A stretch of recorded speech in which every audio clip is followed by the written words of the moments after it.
요한복음 12장 1절에서 7절 말씀을 제가 읽어드리겠습니다. 유월절 엿새 전에 예수께서 베다니에 이르시니 이곳은 예수께서 죽은 자 가운데서 살리신 나사로가 있는 곳이라. 거기서 예수를 위하여 잔치할새 마르다는 일을 하고 나사로는 예수와 함께 앉은 중에 있더라. 마리아는 지극히 비싼 향유 곧 순전한 나드 한 근을 가져다가 예수의 발에 붓고 자기 머리털로 그의 발을 닦으니 향유 냄새가 집에 가득하더라. 제자 중 하나로서 예수를 잡아줄 가룟 유다가 말하되 이 향유를 어찌하여 300데나리온에 팔아 가난한 자들에게 주지 아니하였느냐 하니, 이렇게 말함은 가난한 자들을 생각함이 아니요 그는 도둑이라. 돈괴를 막고 거기 넣는 것을 훔쳐가미르라. 예수께서 이르시되 그를 가만두어 나의 장래할 날을 위하여 그것을 간직하게 하라. 아멘. 공생의 마지막 일주일을 보내기 위하여 예수님께서 예루살렘에 들어가셨습니다. 예루살렘에 들어갈 때 많은 무리들이 나와서 예수님의 입성을 환영했어요. 종려나무가지를 막 흔들면서 어린 아기 새끼를 타고 오시는 예수님을 향하여 호산나 하면서 찬양을 하면서 예수님의 입성을 축하했죠. 예수님의 마지막 일주일은요, 인류의 모든 죄악을, 모든 불순종을 담당하기 위하여 고난을 받으시고 매를 맞으시고 조롱을 당하신 매우 처절한 십자가의 죽음을 당하신 그런 시간이었습니다. 그날이 이제 오늘로부터 시작되어져서 예수님의 마지막 일주일이, 땅에서 일주일이 시작되어집니다. 그런데 오늘 본문의 말씀은 그 예수님께서 마지막 예루살렘 들어가시기, 오늘 성경 말씀에 보니까 유월절 엿새 전이라고 표현하고 있어요. 이제 곧 예루살렘에 들어갈 것인데 엿새 전에 베다니라는 곳을 방문하십니다. 몇 번 설교하면서 이 베다니의 위치를 설명드렸던 기억이 납니다. 예루살렘에서 약 4km 정도, 걸어서 1시간 안에 있는 가까운 마을이었습니다. 이곳에는 우리가 너무나 잘 알고 있는 나사로라는 사람이 살았던 지역이에요. 예수님은 이 나사로에게 매우 놀라운 이적을 이미 행하셨던 기억이 있습니다. 죽은 자 가운데서 나사로를 살리셨어요. 죽은 지 이미 나흘이나 됐던, 몸에서 냄새가 났었던 그 나사로를 살리시고 그와 다시 더불어서 생명의 소중함과 귀함을 경험했던 그곳을 다시 방문하였습니다. 말씀드린 대로 유월절 엿새 전이기 때문에 명절을 앞에 두고 어쩌면 이스라엘 사람들은 약간 좀 명절을 기대하는 마음을 갖고 있었을지도 모르겠어요. 게다가 생명을 살리신 예수님이 다시 그곳에 오니까 많은 이들이 예수님을 격하게 환영하고 있었습니다. 2절에 보니까 거기서 예수를 위하여 잔치했다라고 기록하고 있어요. 명절을 앞두고 자신의 그 나사로를 살렸던 그 마을에서 예수님을 위하여 잔치를 하면서 예수님을 환영하고 있었어요. 말씀드린 대로 이제 고난 주간이 시작되어집니다. 그 어느 때보다도 좀 경건했으면, 좀 더 우리가 의미 있었으면 하는 바람은 분명히 있습니다. 저도 과거 기억해 보면 이 즈음에는 하루에 한 끼씩이라도 좀 금식을 하면서 예수님의 고난에 동참하고자 했던 어떤 믿음의 노력들이 있었던 기억이 납니다. 그런데 우리가 또 하나 기억해야 할 것은 무엇이냐면 예수님의 고난, 예수님의 죽음, 물론 그것이 우리에게 주는 큰 의미가 있어서 경건하게 또 좀 차분하게 보내야 할 시간이기도 하지만 예수님의 부활을 기대한다면 좀 더 기쁨으로 잔치를 베푸는 마음을 가지고 잔치를 준비할 마음을 가지고 뭐라고 표현할까요? 흥겹게 기대되게 제석의 말대로 기대하는 마음을 가지고 이번 한 주 부활절을 마침내 예수님께서 죽음의 권세를 이겨내신 부활에 동참하고자 하는 그 마음을 가지고 이번 한 주 우리가 좀 지냈으면 하는 바람도 있습니다. 예수님을 위하여 잔치가 벌어진 그곳의 풍경은 3절의 말씀입니다. 2절 후반부에 보니까 마르다가 일을 하고 있었다고 표현하고 있어요. 이거는 나사로의 누이입니다. 마르다는 예수님이 자신의 집에 와서 잔치를 하기 위해서 음식을 막 준비하면서 일을 하고 있었습니다. 나사로는 예수님과 함께 앉아 있었어요. 그런데 3절에 보니까 또 다른 누이 마리아가 등장합니다. 오늘 주목할 것은 이 마리아의 행동이었어요. 우리는 이 마리아의 행동에 대해서 너무나 많이 알고 있어요. 우리가 하나님께 헌금을 드리면서도 같이 드리는 찬송의 배경이 되는 그 가사이기도 합니다. 이 마리아가 비싼 향유, 오늘 본문에 보니까 순전한 나드 한 근이라고 표현하고 있습니다. 향유라 하면은 향수예요. 향수를 아주 귀한 향수를 가지고 예수님께 와서 예수님 발에 뿌립니다. 그리고 자신의 머리털로 그 발을 깨끗이 닦아요. 다른 복음서에서 이 말씀을, 이 장면을 똑같이 그리고 네 곳에서 다 기록을 합니다. 근데 조금씩 차이가 있어요. 어떤 차이가 있냐면 누가복음에서는요, 이 여인의 행동을 보면서 이 여인을 죄인이라고 정죄하고 있어요. 그리고 마태복음에서는 이 여인의 행동을 보면서 주위의 사람들이 분개했어요. 화를 내고 있습니다. 그리고 마가복음에서는 이 여인의 행동을 분개하며 책망을 하는 모습도 성경에서는 기록하고 있습니다. 그럼에도 이 여인의 행동으로 인하여 예수님 발에 뿌려진 향유는요, 집안 온 곳을 가득 채웠다고 오늘 성경에서는 말씀을 하고 있습니다.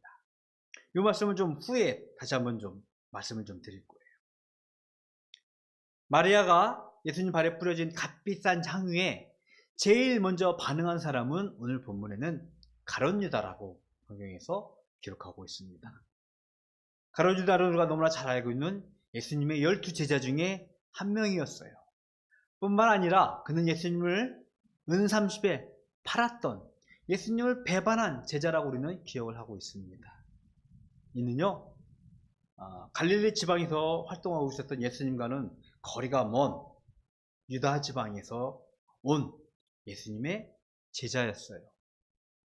그리고 예수님의 제자 중에는 우리가 너무나 잘 알고 있는 세리 마태가 있었는데 세리 마태를 제쳐두고 오늘 본문에서 말하는 것처럼 예수님과 예수님의 무리들이 같이 다니면서 뭐라고 표현할까요? 돈꾀? 그들의 어떤 생활비? 그걸 맡고 있었던 자라고 성경에서 기록하고 있어요. 분명 세리라면은 돈에 대해서 굉장히 밝았을 거예요. 그런데 그를 제쳐두고 돈꾀를 맡을 정도라면은 그의 열심뿐만 아니라 아마 셈에 대해서는 굉장히 빨랐던 인물임에 틀림이 없을 것 같아요. 그런데 그가 이야기하기를 300데나리온이나 되는 이 향유를 팔아서 어찌 가난한 자들에게 나누어주지 않았느냐라고 이야기를 합니다. 이 여인을 핀잔 책망을 합니다. 말씀드린 대로 셈에 빨랐어요. 저는 이제 이 말씀을 준비하면서 이런 생각이 나더라고요. 우리 옛말이라고 할까요? 문어라고 할까요? 도둑들이 돈 냄새를 잘 맡는다고 하잖아요. 가룟 유다도 돈 냄새를 잘 맡았던 것 같아요. 딱 보고 아 이거 얼마야? 딱 스캔하니까 나오는 거예요. 그렇다면 예수님께서는 이 여인이 가지고 온 이 향유의 가치를 몰랐을까요? 그것이 값비싸고 귀한 것을 몰라서 그냥 그 여인의 행동을 내버려 뒀을까요? 멈추지 않게 했을까요? 이 마리아의 헌신을 우리는 목사님들이 많이 설교를 합니다. 교회에서 많이 인용되었습니다. 그런데 이런 말씀드리긴 조금 창피하고 부끄러운 일이지만 이 말씀을 가지고 좀 곡해한다고 할까요? 좀 잘못 적용한다고 할까 하는 교회의 실수를 저는 이제 말씀을 좀 드리고 싶어요. 지도자들이 흔히 그렇게 이야기합니다. 교회 안에서 이 마리아의 헌신처럼 교회를 위해서 헌신하라고 하면서 맹목적인 헌신 그리고 교회를 위해서 좀 과한 충성을 요구하는 것이 있어요. 뿐만 아니라 또 성도들은 이 말씀을 보면서 좀 이렇게 표현할까요? 분량에 맞지 않는 자신의 믿음의 분량에 맞지 않는 영웅적인 믿음의 헌신을 했노라라고 스스로 위안을 삼는 성도들도 없지 않아 있다는 것입니다.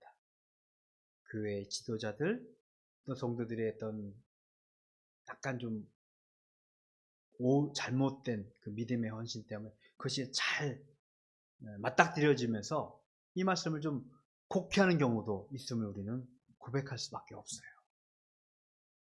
마리아의 헌신 이것의 교회에 헌금하기 위해서 교회에 헌신하기 위한 도구가 아니에요. 오늘 예수님은요 이 여인의 헌신을 분명하게 우리에게 말씀하고 있습니다. 7절의 말씀인데요.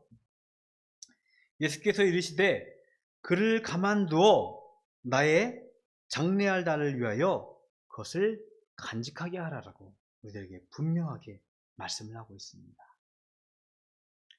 구약에는요 성전에서 소나 양을 잡아서 하나님께 제사를 드립니다. 근데 제사를 드리면서 소나 양을 잡아서 그 제물을 불에 태워요.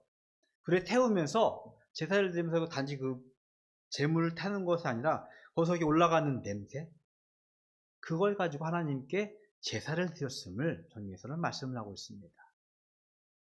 그런데 분명 구약의 제사는요 예수님께서 예수님이 오심의 그 예표적인 사건들이에요. 구약의 제사는 불완전해서 해마다 혹은 내가 죄를 지을 때마다 반복되어져야 하지만 예수님은 십자가 위에서 자신이 친히 화목제물이 되어서 한 번에 이 모든 제사를 완성시키시고 더 이상 소나 양의 희생제물이 필요 없는 그 예수님이 화목제물이 되었음을 우리들에게 말씀을 하고 있습니다. 고기 타는 냄새 되게 좋을 것 같아요. 그런데 기억해야 돼요. 그래서 항상 타다 보면 이 냄새가 좋지 않아요. 썩 좋지 않아요. 그래서 예루살렘 성전 주변에는요 향을 많이 태웠다고 합니다. 실제로 지금도 예루살렘 성전 주변에 가면 지금은 관광지에 상점들이 되어 있는데 거기 가면 이제 향을 많이 팔아요. 지금도 카톨릭 교회들은요 우리나라는 잘 모르겠는데 유럽에 있는 많은 교회들은 오래된 건물이다 보니까 그 향을 많이 태웁니다. 그래서 좀 태우면서 그 건물의 냄새를 좀 감추려고 하는 모습도 없지 않아 있고 구약의 전통을 계속 이어가는 모습도 가지고 있어요. 그래서 이 향은 하나님께 드리는 제사에 있어서 매우 중요한 도구였음을 성경에서는 말씀을 하고 있는데 이처럼 이 마리아가 준비한 값비싼 향유는 예수님의 죽으심, 예수님의 장례를 위하여 준비한 것임을 성경에서는 예수님은 우리들에게 말씀을 하고 계신 것입니다. 예수님의 장례를 위해서 마리아는요, 값비싼 향유를 준비했습니다. 반면에 가룟 유다는요, 이 여인의 행동을 책망하면서, 아마 성경에서 계속 보면서 이어지겠지만, 예수님은 은30에 팔면서 자신의 욕망을 채울 준비를 하고 있었습니다. 또 예수님이 곧 만날 당시의 종교 지도자들, 대제사장, 장로, 서기관, 바리새인들은요, 예수님을 어떻게 하면 잡을까, 그리고 그를 없앨까 하고 준비하고 있었어요. 예수님의 고난, 죽음, 이것을 위해서 각기 다른 모습으로 예수님의 죽음을 준비하는 자들이 있었음을 성경에서 말씀하고 있었어요. 그렇다면 예수님의 고난, 죽음, 부활, 그것을 맞이하면서 과연 우리는 무엇을 준비하고 있는지, 성경을 하나 읽어드리겠습니다. 고린도후서 2장 15절의 말씀입니다. 우리는 구원받는 자들에게나 망하는 자들에게나 하나님 앞에서 그리스도의 향기니. 사도 바울은요, 우리가 그리스도의 향기라라고 말씀을 하고 있습니다. 아까 처음에 말씀을 드렸을 때 이 여인의 행동으로 인하여 그 집안 안에 가득하게 향유가, 냄새가 가득했다라고 말씀을 드렸어요. 오늘 읽은 말씀 좀 읽다 보면 11절에 보니까 많은 유대인들이 나사로까지 좀 죽이려고 모의를 하고 있습니다. 왜? 나사로 때문에 예수님을 믿는 사람들이 점차로 많이 생겼기 때문에 그를 경계했어요. 어떤 의미일까요? 이 여인의 행동, 나사로의 삶, 그것으로 인하여 예수님이 살아계심을 많은 이들이 보고 있었다는 것입니다. 그들의 살아있음으로 인하여 예수님의 냄새가 나고 있었음을 그들이 알고 있었다는 것입니다. 이제 저와 여러분이 사도 바울의 말씀처럼 그리스도의 향기로, 그리스도의 냄새를 우리 이웃들에게, 우리 가족들과 우리 직장 동료, 학교 친구들에게 드러나게 할 삶을 살아야 될 줄로 믿습니다. 여인의 향유는요, 집안을 채우듯이 우리는 그리스도의 향기가 되어서 우리의 집, 우리의 학교, 직장, 동료, 내 삶의 터전 위에 가득 채워야 할 삶의 명령을 우리는 받고 있는 것입니다. 오늘 본문에서는 등장하지 않지만 다른 복음서에서 예수님이 말씀하십니다. 하나님 나라의 복음이 선포되어지는 곳에 이 여인의 행동, 이 여인의 헌신, 마리아의 향유 옥합이 꼭 가르쳐지고 선포되어야 된다라고 말씀을 하십니다. 그래서였을까요? 사복음서 모두 4곳에서 이 여인의 헌신이 기록되어 있고요. 지금도 복음이 선포되는 그곳에 이 여인의 헌신, 즉 예수님의 죽음과 부활이 선포되어지고 있음을 우리는 알고 있습니다. 예수님의 고난과 죽음, 그리고 부활절을 준비하는 우리는 고난주간을 보낼 거예요. 그리고 다음 주에는 그 죽음의 권세를 이겨내신 예수님의 부활을 기뻐하고 감사하며 찬양하며 부활주일 예배를 드릴 거예요. 우리는 무엇을 가지고 예수님의 죽음과 부활을 준비할 것인가? 한번 스스로에게 한 주 동안 질문해보고 답을 해보십시오. 사도 바울의 권면대로요, 그리스도의 향기라고, 예수님의 냄새라고 우리들에게 명령하셨는데, 이것을 기억하면서요, 이번 한 주도 또 우리의 삶 가운데서 예수님의 부활의 감동, 감격을 우리가 바랄 수 있는, 그리스도의 향기를 낼 수 있는 이 바닷교회 모든 가족이 되기를 주님의 이름으로 축복을 드리겠습니다. 그것이요, 우리들에게 주어진 하나님의 삶이고요, 예수 그리스도를 따르는 그리스도인의 삶일 줄로 믿습니다.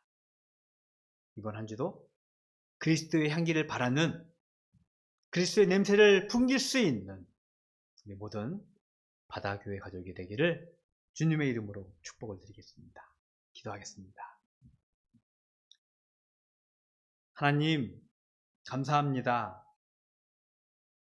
이 마리아의 향유 옷값처럼 우리도 예수 그리스도의 향기가 되어서 예수님의 부활의 기쁜 소식이 우리의 가정과 우리의 학교와 우리의 직장 가운데 선포되어지는, 냄새를, 향기를 바라는 그런 삶 살기를 소원합니다. 하나님께서 주신 부름을 순종하며 부름에 합당한 삶을 살아가는 저희들 되게 하여 주시옵시고, 그로 인하여 하나님의 영광의 자리에 부활의 감동과 감격의 삶을 살아가는 저희들 될 수 있도록 축복하여 주시옵소서. 하나님께 구별하여 예물 드렸습니다. 주일 예물로 소득의 10분의 1로 또 각가지 기도의 제목을 가지고 드린 예물들, 하나님 기뻐 받으시옵시고, 이 예물로 하여금 이 땅 위에서 그리스도의 향기를, 예수 그리스도의 냄새를 아직까지 예수를 모르는 자들에게 전할 수 있는데 귀하게 쓰임받을 수 있도록 축복하여 주시옵시고, 드린 손길들 주님께서 기억하셔서 그들의 삶이 결코 물질로 곤감당하지 않을 수 있도록 하나님의 신령한 것으로 가득 채우셔서 그들로 하여금 하나님 영광받아 주시옵소서. 지금은 우리 주 예수 그리스도의 은혜와 하나님 아버지의 그 크신 사랑하심과 성령님의 교통하심이 그리스도의 향기가 되어서 우리의 삶을 예수 그리스도의 향기로 가득 채우기를 소원하는 모든 성도들 머리 위에 영원토록 함께 있을지어다. 아멘.